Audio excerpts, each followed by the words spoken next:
Dijalibi, ògo àgbáyé, ó yá gbé wa lọ. trendybeats.com. Uncle Good, level.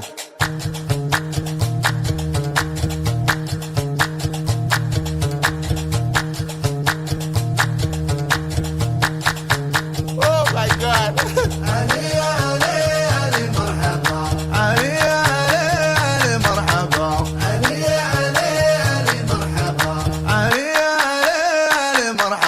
Our late mustard with a bang in every hood with a sound bastard. Ẹgbẹgbẹ̀rún ràwọ̀ yan mọ̀lẹ́mọ̀lẹ́ tó sùpá.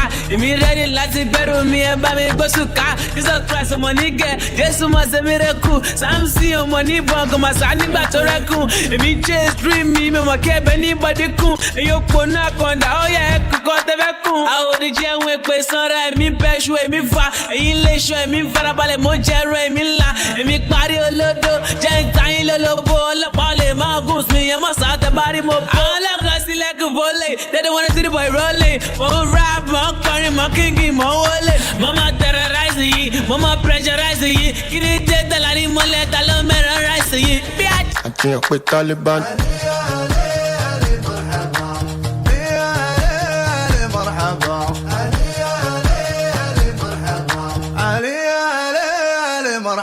She say I fuck with so many boys like they know and brother Timini. Brother Timini, what you do infinity? I can lie more than Jacko Simon down. I'm orthopedic, you need to lie down, back up and your back. Only the leg to lock, as you know, be on point. I'm already calling out. Baba go Bajina too, I'm around goose me. Bajina come found goose me. Bajina to make found goose me. Bajina to risi come on yo. Bajina to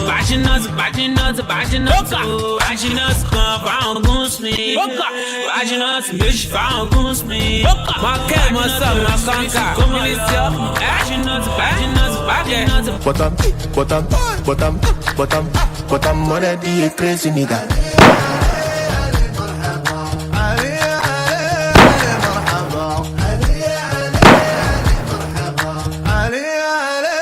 More music on trendybeats.com. Dijalibi, ògo àgbáyé, ó yá gbé wa lọ.